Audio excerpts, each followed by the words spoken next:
I want to thank the members of the media for joining us. We want to brief the media and the community on two fatal shootings, one overnight and one on Wednesday. Before I provide more detail, I just want to share that our hearts are very heavy right now.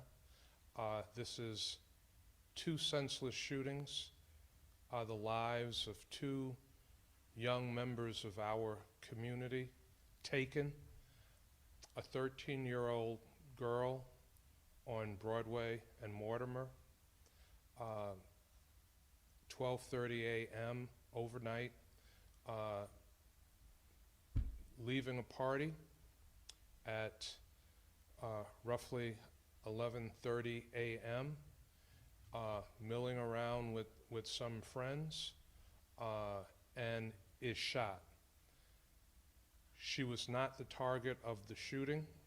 According to our police, an innocent bystander in this shooting that took her life at 12:30 a.m. On Wednesday, at Perkins Park on Woodlawn Avenue at approximately 9:30 p.m., a group of young people were gathering. Again, a vehicle comes down the street, opens fire, shots are exchanged, and Columbus Brooks, an 18-year-old innocent bystander, not involved in that activity, but in the park with friends, loses his life. This is unacceptable. This is intolerable. The level of gun violence and the availability of illegal weapons is just absolutely senseless. That something cannot be done is not being done in the United States of America to end this. We are losing members of our community. We are losing members of our families to senseless, illegal gun violence. I will say, in the case of the 13-year-old young girl whose life was taken, there is good video of that incident. The police are working on it. My message is to those responsible: do not be comfortable. Do not be comfortable. There is video, and the police will do everything that they possibly can to follow up on that. As with any homicide, any shooting in this community, one homicide, one shooting, one too many. Again, our hearts are heavy, our hearts are broken at the loss of life of two innocent young people, a 13-year-old and an 18-year-old, to senseless gun violence with illegal weapons. To provide you with more detail, I'm now going to turn things over to our Police Commissioner, Joseph Gramaglia. Thank you, sir. So last night there was a gathering involving dozens of people at a house party several blocks away from where the shooting occurred. There were people out in the yard, there were adults, there were children. By all indications, there were no real issues until the end of the night, about 11:30. There was a disturbance call where Buffalo police officers responded. There was some kind of a disturbance that caused our police officers to disperse the crowd and end that party. That ended without further incident. A short time later, some of that group had moved down to Broadway Jefferson. There's a market over there in a parking lot where there were a few people milling around. At that point, officers pulled up and suggested that they continue to move on. We had officers that were still around the area. It was, again, a little time later, about 12:30, as the mayor had stated, that our victim, our 13-year-old victim, and a few other people were on the sidewalk on Mortimer at Broadway when a vehicle drove by, fired, we believe at this time, one shot, striking the 13-year-old victim. She was declared deceased on the scene. We have no indication whatsoever that she was the intended target. We are investigating information that there may have been someone targeted amongst the people that were there, but as I said, there is no indication whatsoever that this poor 13-year-old girl was targeted. I know there's some information out there on whether or not stolen Kias were involved. We are investigating the theft of some Kias. We are looking for a couple of colored vehicles, a red and or a black Kia that may be involved. We've got very good video of the shooting. We are continuing to collect more video, and our canvas area of the video is going to be wide and extensive. Our homicide detectives have been out all morning, all day, canvassing as much video. They have appointments with other locations to get video. This isn't just a video canvas of the immediate area of the shooting. We will be going as far back as the party location and beyond that. So this is an extensive investigation. Our detectives were in all night, and a new batch of detectives were brought in this morning and are continuing to work this. We will work this vigorously. With that, we'll take any questions. Can you confirm that there was a stolen Kia in the area where the shooting took place? I can't confirm that there was a stolen Kia because we are still working to identify that. We have reported information that a Kia was involved. So now we are backtracking, working on that.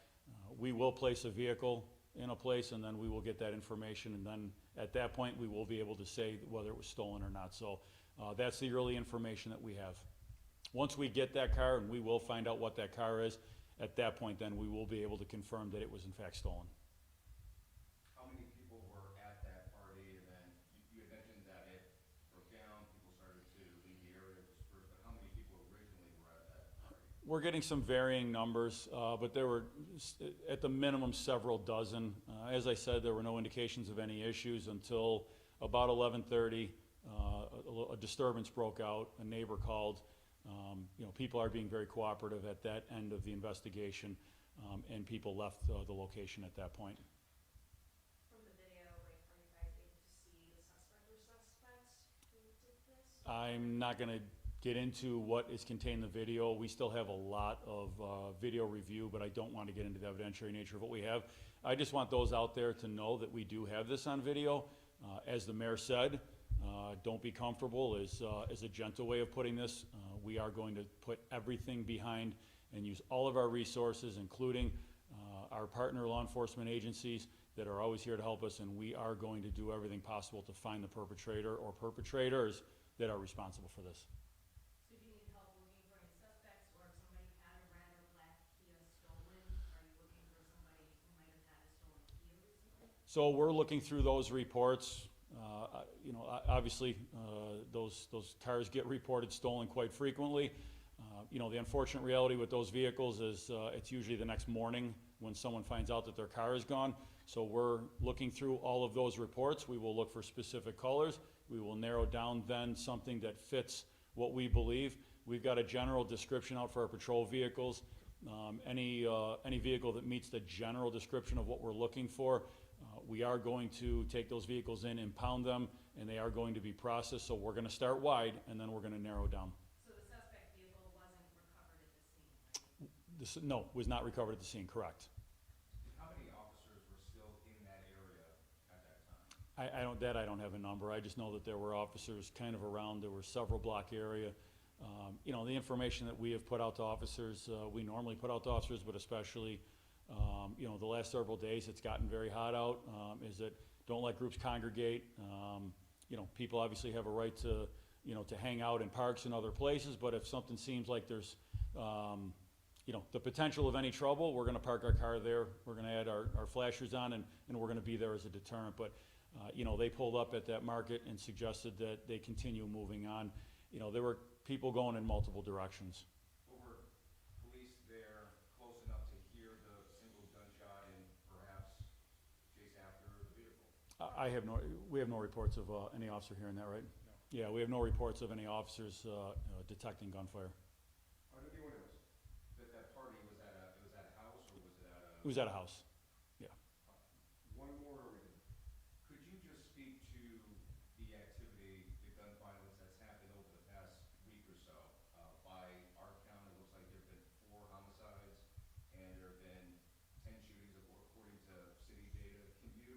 speak to that spike? I mean, it seems like it is the spike, but could you put that in some sort of timeline in terms of the spikes that you've seen in other parts of the year and to start off the summer? Yeah, I can. In the first half of this year, we've seen substantial declines, about a 47% reduction in shooting victims from the year before. So a lot of the strategies that we are employing have been working, but I'm not foolish to think that we're going to rest on our laurels, and we certainly understand that spikes are going to happen, and it's how we respond to those spikes to stop them, to prevent those retaliations. So it's been warm.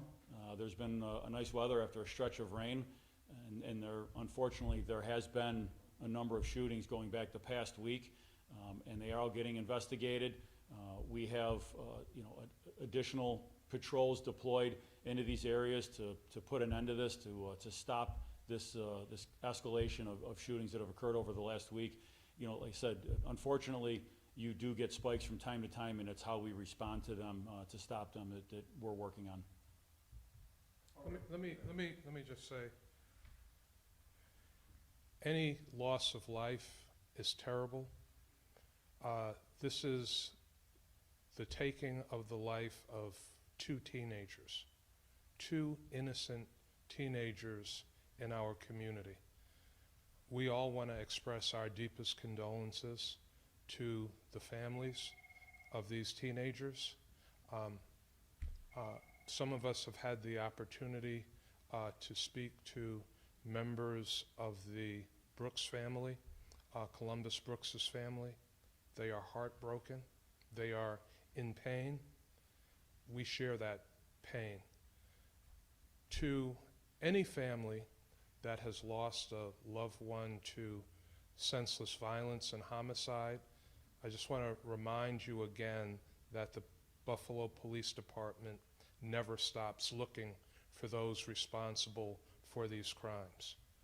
Whether it is a day old, 10 years old, or 30 years old, the Buffalo Police Department will not stop looking for those responsible.